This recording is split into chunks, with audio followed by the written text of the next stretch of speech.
Welcome back to Synergy Bonus. We are a bunch of guys that like to sit around, drink, and talk about gaming. Among other things. My soul is dead. Yes, it is. It is. A black withered thing. All kinds of gaming. Tabletop gaming, board games.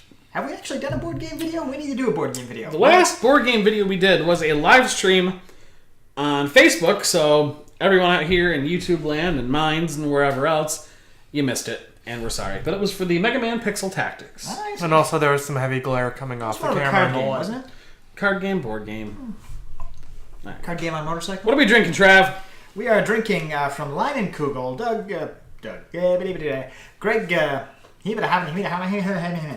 Greg has provided us with an interesting thing today. It's a canoe paddler from Leinenkugel, 5% ABV. When you said it was a Kolsch? It's a Kolsch-style beer. Rather than their usual fruit shandies. Mm-hmm. It's a limited production run. What is a Kolsch? I don't know. You answer the question. You're the guy that likes Kolsch's. I like the Kolsch, so... It tastes a bit like a clear Pilsner. It's very refreshing. It's very light. It's definitely a summertime drink. Like, if you went out and mowed the lawn, this is what would be refreshing afterwards. If you like mainstream stuff, this reminds me of a Blue Light. Which is the pills. So That's what I said. It's a little... Four local more bitter brands. pills. Four local brands that would probably not be renowned of anything. Kolsch. Yeah. That was a Kolsch. That's a very local. Yeah. Is it Flying Bison or... Yeah. Yeah, and one. I don't know if they did a Kolsch yet. Buffalo one or One Buffalo. One Buffalo, a Flying Bison would be another Kolsch. Right. One Buffalo is actually Southern Tier. Yeah. So. Okay. Anyways, what are we talking about? On to the meat of the subject. Today we are talking about Shadowrun. We've mentioned it many times in the past. We've referenced it. We've done war stories. Today we're actually going to talk about the game itself. Got 20th anniversary edition going there. Although the first edition goes all the way back to 1989. We're actually going to focus our efforts on 4th edition, published in 2005 by Catalyst Game Labs after they acquired it from Topps by way of Fantasy Productions through WizKids and Fastlane way back in the day. So the original owners. Mm-hmm. And I've played 3rd edition Shadowrun, 4th edition, and 5th edition. Same. Not to mention several video game adaptations. There's only two. There's only two. There's only two. Well, now What about you? servers are down. But there's more than 2. There's one that wasn't released in the United States. That was the Sega the Mega Drive or Sega CD version. There's the Genesis. There was the Super Nintendo. We don't talk about any other one. Shadowrun Returns. Forgot about that. Okay, yeah. How could you? And then there's the Boston one. Yeah, And we're getting off topic Boston here. Lockdown. What about you, Trav? What Shadowrun have you played? 4th edition and 5th edition. Yeah, that's right. I don't think you ever played a 3rd edition. Mm-hmm. You're creative. But anyways, let's kind of get into the meat and potatoes of this. Pass it off to Greg. You were not prepared. No, I'm sitting there like, what the fuck do you want me to talk about? Shadowrun! Give us the setting. Well, Shadowrun is basically easily described as Tolkien's Lord of the Rings meets William Demolition Gibson's Neuromancer, Aye. and they're thrown in a blender, and it's a giant fuck you to Cyberpunk 2020. Yeah, It Cyberpunk. is that. Cyberpunk 2020 was another major Cyberpunk tabletop game that was the competing game with Shadowrun. It actually had the seal of approval from Gibson, whereas he hated Shadowrun. Cyberpunk's kind of gone by the wayside, and Shadowrun's still running, so take that. Running strong, in fact. Even though Cyberpunk's going to be getting a video game adaptation soon. Didn't they already do that and call it Deus Ex? Ah. But anyhow, that's a story for another time. But we can also say Shadowrun's Running Wild. Oh, that's the one they played. We play tested Running Wild in Dawn of the Artifacts. So I hurt Greg's brain. A little bit. Did you, A little bit. you hear the glass shattering there? A little bit.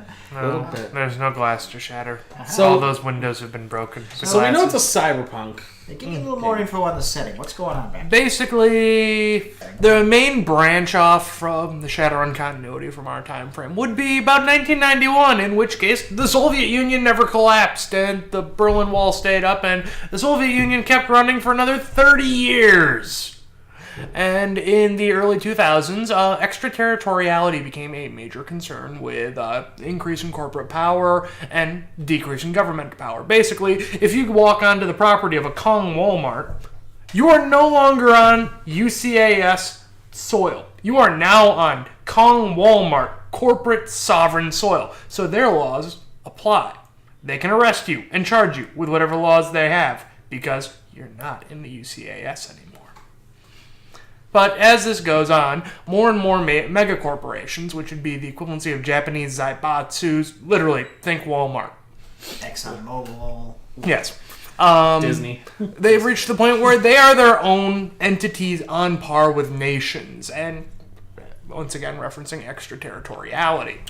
So they have their own militaries, they have their own police force, they have their own laws. They can issue you their birth certificates, and you can live and die your entire life on company soil. Being a loyal worker. I'm sorry, Kong Walmart. I can't issue you your driver's license without, this is a Kmart issued birth certificate, I'm only allowed to take Walmart. Oh, my God. Welcome to Shadowrun, friend computer. But, as such, there's been a destabilization. Most nations aren't nearly as powerful as they used to be. The United States is broken into like 15 different countries. The UCAS, the CAS, the South rose again, and then we have the weird Native American areas. Also, Aztlan, called Mexico.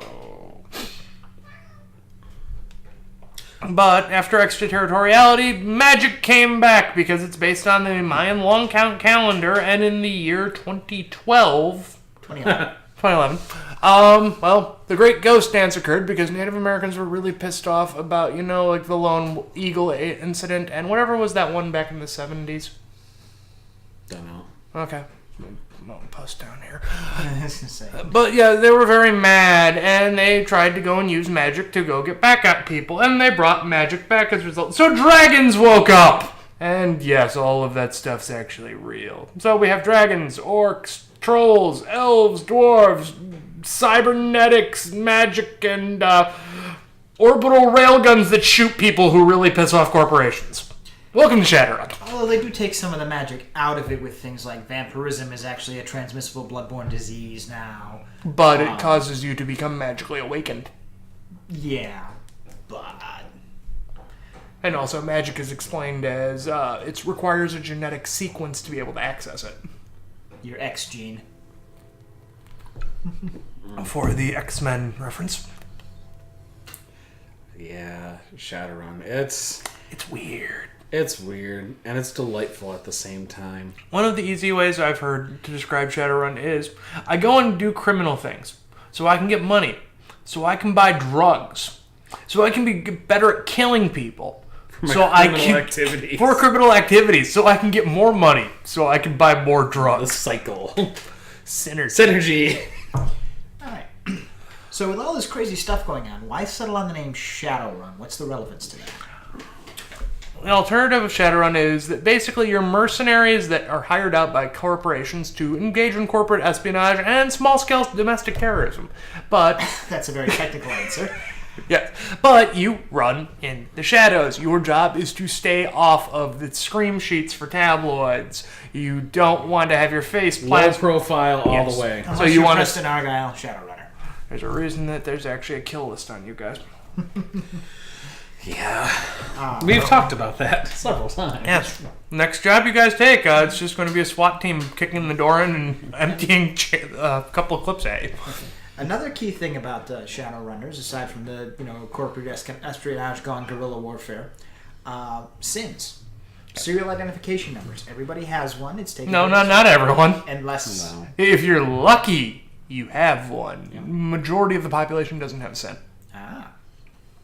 It's because they do not know the sheer number of sinless people because, hey, we can't go and send a census taker to their house.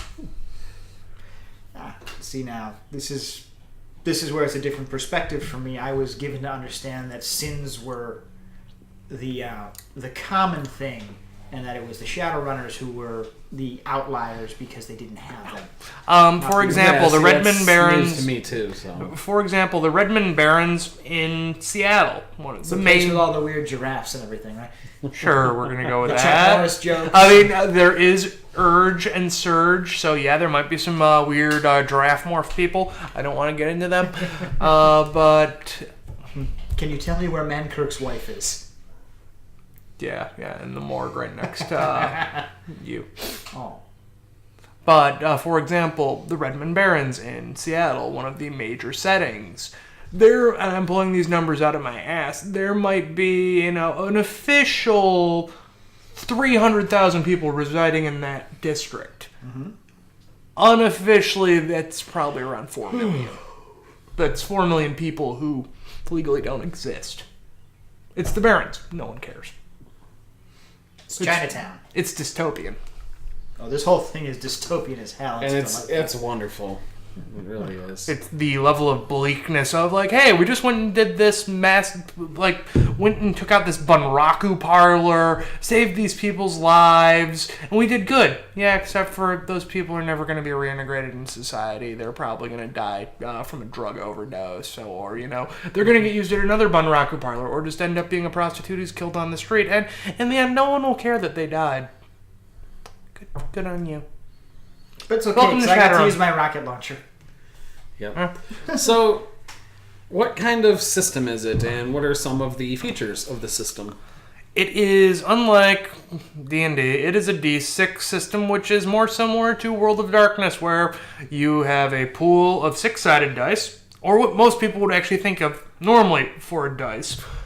You actually mentioned previously that some of the designers for World of Darkness and the original White Wolf staff were veterans of Shadowrun, and they'd taken their D10 system and loosely based it, I emphasize, on the system for Shadowrun. But basically, you'll have a pool of dice set up for so much for your attribute, so much for the skill associated with the attribute for the task you're trying to perform, and then add or decrease for the target numbers.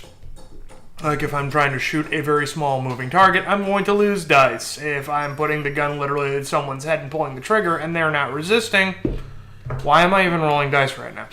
Because there's always a chance something will break. Murphy's Law. Yeah. But What is that mysterious ticking sound? It's a pipe bomb! I sure hope not. But it's Shadowrun, so it might be. I told them I was going to kill them. They didn't believe me. They always think I'm joking. The neat part about Shadowrun is the customability of. It's gun porn. There's gun porn, but like It's you porn. It's Only what? in the Minraku parlors. It's porn. If you want sword porn, here, go customize your sword. You want magic, here, go customize your mage. You want to be a tech head, go and customize your car, your hacking abilities, anything. You can customize everything down to the most fine point detail. It is the porn of customization porn. Like, you can really make anything that you can think of.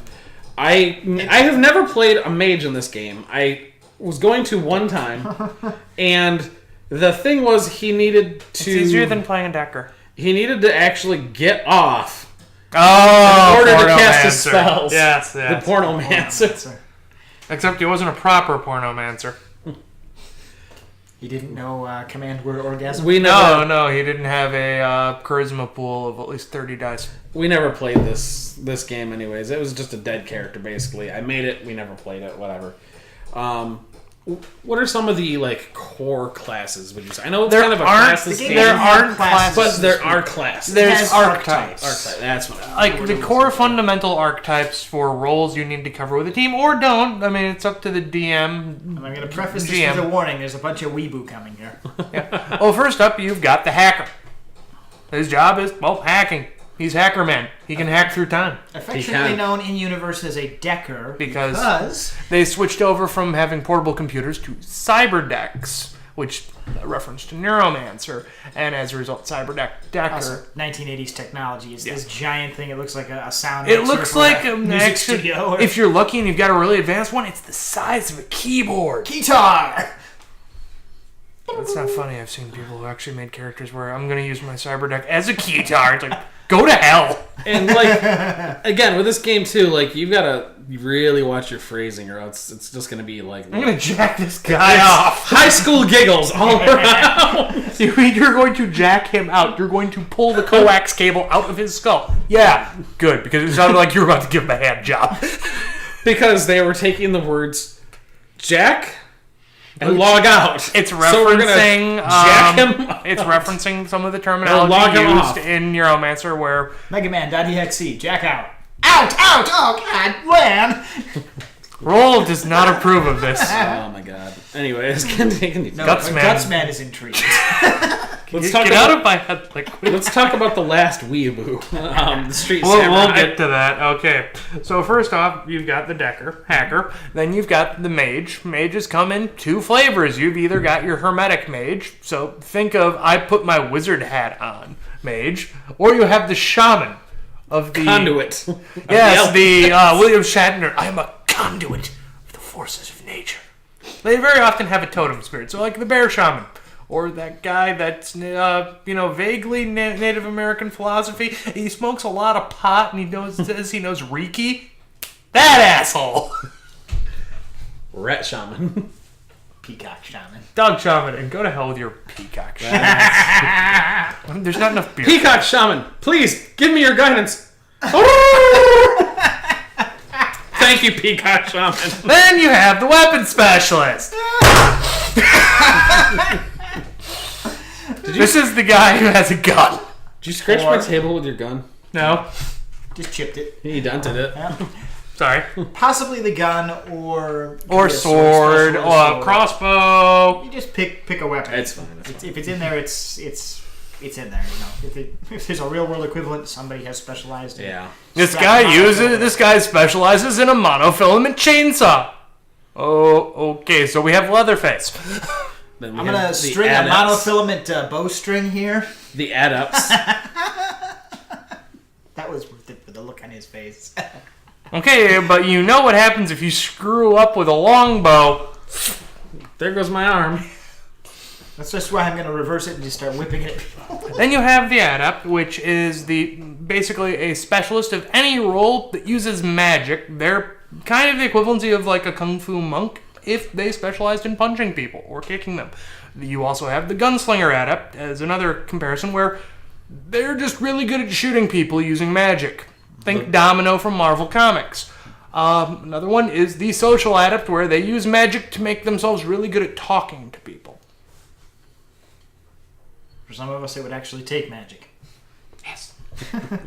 Then you have the Street Samurai, who is The last weeaboo. Yes, he is the last weeaboo. The Street that Samurai is movie ultimate with Tom fanboy weeaboo of Japanese culture, specifically the Code of Bushido, if you're going with the archetype. In which case, they believe they must follow the Code of Bushido, and they very often carry katanas, and they're giant weeaboos. However, this is, a world where there's trolls, orcs, robots, and people with magic, so they augment themselves cybernetically. Samurai 7, basically? Yes. With a cyber penis on their arm. Because it's Shadowrun. Yeah, there's stats for this shit. There are stats for everything. Shadowrun is every Zemitzi's dream. Then you've got, like the Street Ganger where you raise your hands if you played Double Dragon. Yes. Then, you got the Investigator, the Occult Investigator, which is I do legwork. Then the really weird fusion of the mage and the decker. The Technomancer. Yeah, also known as the Otaku for the edition that they were introduced in which case, yeah, there's still a bounty from some Shadowrunners on Otaku, and we don't differentiate with Technomancers. Did you touch on riggers? Riggers are a form of decker that rather than going and hacking stuff, they're really good at jacking into a vehicle and controlling it mentally. So they are Mario Andretti on speed because he is driving his car with his brain. You need a few of those around here. Most of the drivers locally are pretty brainless. Yeah. Yeah. I don't know. Like, again, you can just make You want to go and make a MacGyver character that has no combat skills whatsoever and has 2 ranks and almost every mechanical skill? You go right on ahead. The GM's going to have to figure out a way to make you actually relevant to the plot. Besides, I got my glue sprayer. I was about to reference that actually. Oh my god, the glue sprayer, one of my favorite things. Also incredibly horrific. Yeah, especially, what are you going to do? I'm going to spray his face with glue. Oh my god. What do? I shoot people with a grappling gun and then I pull them with a motorcycle. What are you playing tonight? I'm playing a bow adept. Okay, and what are you using? I'm using injector arrows. Wait, what? What are you shooting into him? Nova Coke.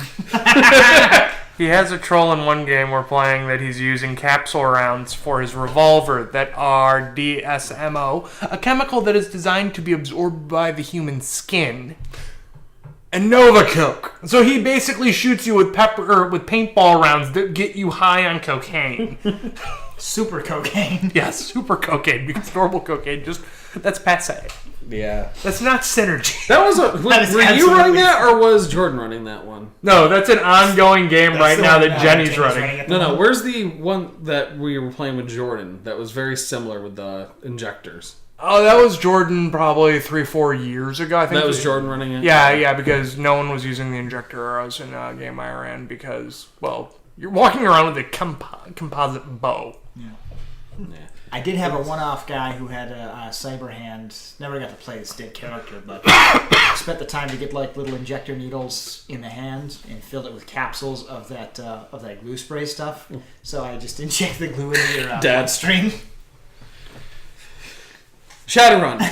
Let your inner monster fly. You see, everyone generally thinks I'm a horrible, horrific human being. Until other people start Shadowrun. I'm just sitting going like, hey, I was just thinking like maybe we'll flay them alive and make their friends watch. But no, actually injecting people with hard-setting glue directly into their bloodstream, giving them an embolism. That's a level of evil I won't even touch. And I'm all for flaying our enemies alive. Let's see. Well, let's see. What else can we talk about Shadowrun? Kamikaze suppository. I mean, we've talked about the setting. We've talked about the archetypes. We talked about the system.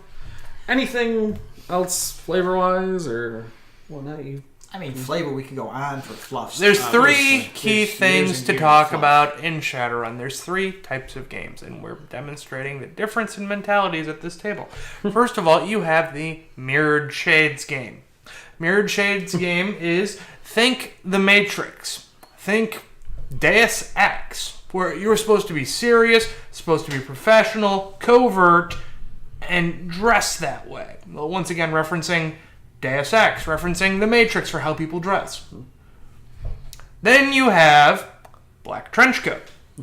Black Trenchcoat is kind of like a Mirrored Shade game, but it's a little lighter, it's a little looser with the rules. If you get caught, it's not game over, and there's a little bit more combat heavy. Mirrored Shade's game are going to avoid combat as much as possible, and they're going to keep it a lot non-lethal. Occasionally you shoot up a high school, and we're going to cut that line. Jesus, please. Or a lacrosse game. Occasionally in a Mirrored Shades game, you're going to go and kidnap a high school student and then cause a 5-car crash on I-90 in Seattle, like these motherfuckers did. And then hit by a car. Okay, Twice. Not in that setting or situation, but a couple of settings later. But we also got revenge for her in the lacrosse incident. See that video. And then you have what these motherfuckers do. Pink Mohawk. See lacrosse incident for Pink Mohawk. I was trying to have this game be at least a Black Trenchcoat game. Hopefully Mirrored Shades. No. Pinkest of Mohawks. Pink Mohawks is, why yes, I will go walking downtown Seattle wearing only assless chaps, a mesh t-shirt, a bandolier of a 7.62 assault rifle rounds, carrying a belt-fed machine gun with a tattoo across my face that says, fuck you. What do you mean the cops are looking at me funny? I too have played the Sabat game. That is Pink Mohawk. And the thing is, the games usually start off, I was going to say Mirrored Shades, and they just degenerate into the Pink Mohawk. I set the bar low. I was going with a Black Trenchcoat game. in Synergy. We're going to call this setting Synergy. That's actually what we have called it. My character was a sniper, and he was very professional and whatnot. And then I met Preston Argyle, Shadowrunner, and boom! I became a Synergy Apostle, and everything was... Jordan just does that. Everything has changed. So. Basically, Shadowrun can run the entire gamut of Metal Gear in about 5 minutes. You can go from Black Trenchcoat, 2 Mirrored Shades, to Pink Mohawk in about, 1 cutscene. Of course, much like, Metal Gear, that cutscene's going to go for 2.5 hours. And actually, you haven't even gotten to the planning of the stage. Yeah. That's the other thing about Shadowrun is combat can take a little while, but it's just because everyone becomes Sun Tzu. And then the legwork. The legwork is actually the longest part of a mission, is all of the pre-work, doing the surveillance, legwork, planning, setting up the entire thing. Watch an episode of Leverage.